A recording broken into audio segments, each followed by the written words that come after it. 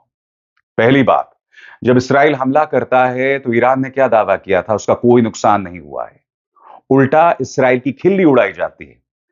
अब 4 सैनिकों की मौत की खबर सामने आ गई है। ईरान के सामने चुनौती है कि क्या वो इस पूरे मामले को एस्केलेट करे, यानी कि और बढ़ाए, या जैसा चल रहा है उसे चलने दें, क्योंकि यहां पर बात उसके अहम, उसकी अस्मिता की भी हो रही है।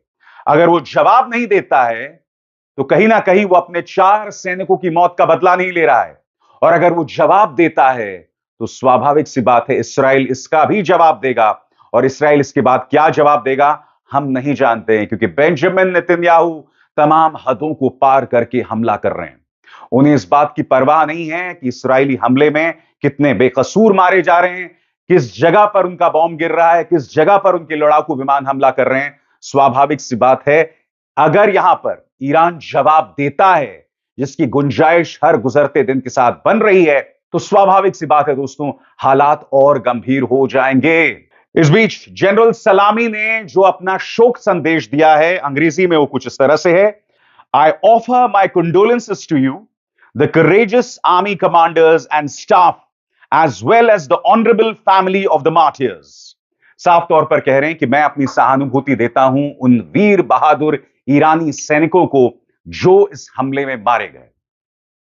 बात यहां पर नहीं रुकती है दोस्तों, सुप्रीम लीडर खामेनी का भी बयान सामने आया है, और सरल शब्दों में कहा जाए तो उन्होंने कहा कि इस्राएली हमले को हमें कमतर नहीं आंकना चाहिए, मगर साथ साथ उसे बढ़ा चढ़ाकर भी पेश नहीं करना चाहिए।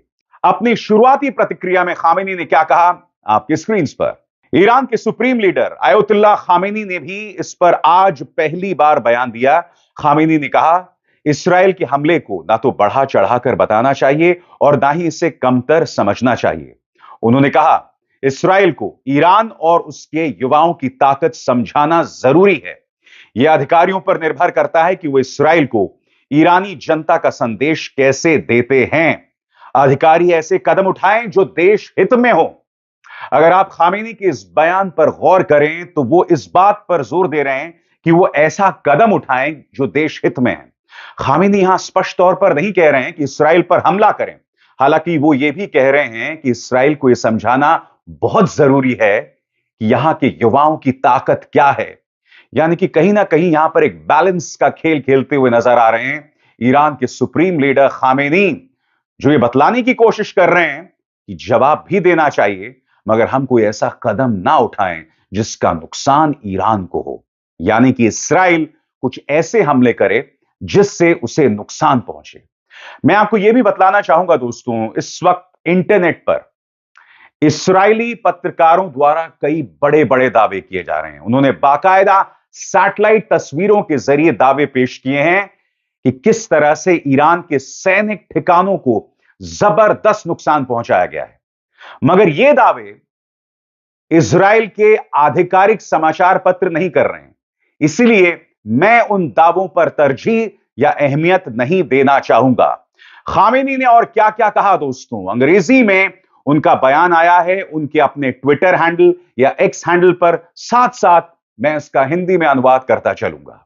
सबसे पहले उनका यह बयान, we must make the Zionists understand the power of Iranian people. यहां पर खामेनी कह रहे हैं कि हमें यहूदियों को समझाना पड़ेगा कि ईरानी लोगों की ताकत क्या है। यही नहीं, खामेनी कहीं ना कहीं संयुक्त राष्ट्र से नाराज दिखाई देते हैं। वो संयुक्त राष्ट्र जो हाल के दिनों में इस्राएल की बर्बरता पर लगातार टिप्पणी करता रहा है, उसके खिलाफ बोलता रहा है। हालात ये हैं कि फलस्तीनियों के लिए जो संयुक्त राष्ट्र की संस्था है, अब इस्राएल न सिर्फ उन पर हमला कर रहा है बल्कि उन्हें हटाने की योजना भी बना रहा है। खामेनी किस तरह से संयुक्त राष्ट्र से नाराज हैं, उनका बयान आपकी स्क्रीन पर। International organizations like the United Nations truly aren't doing their duty with regard to the issue of confronting the Zionist regime. यहां पर वो कह रहे हैं कि संयुक्त राष्ट्र जैसी जो अंतर्राष्ट्रीय संस्थाएं हैं वो अपना काम नहीं कर रहे हैं, खासतौर से जो यहूदी रेजीम है, यहूदी शासन है, उस पर कैसे काबू पाया जाए। उसके अलावा दोस्तों, लंबा चौड़ा बयान यहां पर आप खामेनी का देख सकते हैं जो उन्होंने अपने एक्स हैंडल पर दिया है। वो क्या क्या कह रहे हैं आपके स्क्रीन पर। सबसे पहले वो कहते हैं, Zionists are making a miscalculation with respect to Iran, यानी कि जो यहूदी हैं वो ईरान को लेकर बहुत भारी गलती कर रहे हैं। वो ईरान को नहीं जानते हैं, वो नहीं जानते कि हमारी ताकत क्या है और ईरान की जनता की प्रतिबद्धता क्या है। उन्हें हमें ये तमाम चीजें समझानी होंगी। यानी कहीं ना कहीं खामेनी यहां पर जवाबी कार्रवाई की ओर इशारा कर रहे हैं। फिर वो क्या कहते हैं, Our officials should be the one to assess and precisely apprehend what needs to be done. हमारे अधिकारियों को तय करना पड़ेगा कि ऐसे मौके पर क्या जवाब दिया जाए, अपने दुश्मनों को क्या जवाब दिया जाए और वो भी देश हित में क्या हो। आगे वो इस्राएल पर हमला करते हुए कहते हैं कि the Zionist regime made a wrong move 2 nights ago. We must make them understand the power, determination and initiative of the Irani people. यानी कि इस्राएल ने एक बहुत भारी भूल कर दी और अब उन्हें ईरान की ताकत समझानी होगी। यही नहीं, खामेनी पूरी दुनिया से अपील कर रहे हैं। वो ये भी कह रहे हैं कि जिस तरह से इस्राएल ने गजा और लेबनान पर अत्याचार किया है, बहुत जरूरी हो जाता है कि इस्राएल के खिलाफ एक अंतरराष्ट्रीय राजनीतिक, आर्थिक और सैनिक गठजोड़ बनाया जाए। स्वाभाविक सी बात है, यहां पर खामेनी जो है मध्य पूर्व के तमाम देशों से अपील कर रहे हैं कि वो ईरान के पक्ष में खड़े हों। और स्वाभाविक सी बात है, अगर ईरान हमला करता है और उसके जवाब में इस्राएल भी हमला करता है तो ये मामला और उग्र होने वाला है और पूरी तरह से अनियंत्रित, आउट ऑफ कंट्रोल हो जाएगा। तो खामेनी के बयानों में बहुत कुछ छिपा हुआ है दोस्तों। खामेनी के इन बयानों में वो धर्म संकट दिखाई देता है कि क्या ईरान को अब हमला करना चाहिए या नहीं करना चाहिए, या मामले को यहीं पर छोड़ देना चाहिए। क्योंकि यकीनन अगर ईरान यहां पर हमला करता है तो मामला और ज्यादा उग्र हो जाएगा। क्योंकि ईरान ये बार बार बतला रहा है कि उन्होंने 1 अक्टूबर को जो इस्राएल पर हमला किया था वो क्यों किया था। आपके स्क्रीन पर दोस्तों, हसन नसरल्ला और ईरान के एक बड़े अधिकारी brigadier general Abbas Nilforoushan, इन दोनों की हत्या इस्राएल करता है और इसी के जवाब में 1 अक्टूबर को ईरान इस्राएल पर करीब 180 मिसाइल दागता है। यानी कि 1 अक्टूबर को ईरान ने जो हमला किया था, यानी कि 180 मिसाइल दागी थी इस्राएल के ऊपर, वो जवाब था, यानी कि जवाबी कार्रवाई थी। किस बात की जवाबी कार्रवाई? जब इस्राएल ने हसन नसरल्ला जो कि हिजबुल्लाह के प्रमुख हैं और साथ ही brigadier general Abbas Nilforoushan की हत्या कर दी थी। और फिर इस्राएल ने अब से ठीक 60 घंटे पहले ईरान पर हमला किया। तो ईरान ये बार बार बतला रहा है कि हमने जो 1 अक्टूबर पर हमला किया वो इस्राएल की सैनिक कार्रवाई के जवाब में किया था। मगर हकीकत ये दोस्तों, जो तमाम पश्चिमी देश हैं इस वक्त वो इस्राएल के साथ खड़े हुए हैं। ब्रिटेन के प्रधानमंत्री हो या फिर अमेरिका के राष्ट्रपति, वो इस वक्त ईरान को ही नसीहत दे रहे हैं, चेतावनी दे रहे हैं कि अब आपको इस पर जवाबी कार्रवाई नहीं करनी चाहिए। मगर और यह भी बतलाया जा रहा है कि इस्राएल ने जो ईरान के तेल ठिकानों या परमाणु ठिकानों पर हमला नहीं किया, यह अमेरिका के दबाव के चलते था। क्योंकि जो बाइडेन लगातार कह रहे थे कि इस्राएल को किसी भी कीमत पर उनके परमाणु ठिकानों या फिर तेल ठिकानों पर हमला नहीं करना चाहिए, हम इसका विरोध करेंगे। उल्टा आपको याद होगा दोस्तों, एक बहुत ही सनसनीखेज खबर आई थी और वो खबर क्या थी? इस्राएल ईरान पर कैसे हमला करने वाला है, उस हमले के 2 पहलू लीक कर दिए गए थे। और ये लीक कहां से हुए थे? ये लीक अमेरिका से हुए थे। उस बात को लेकर जांच हो रही है। इस बात को टटोला जा रहा है कि क्या ईरान के साइबर वॉरियर्स ने इस प्लान को हैक कर लिया, या फिर कहीं ये लीक किसी अमेरिकी अधिकारी ने तो नहीं कर दी। इस लीक के जरिए कहीं ना कहीं इसराइल को यह संदेश मिल गया है कि अमेरिका उसके हर कदम के साथ नहीं है।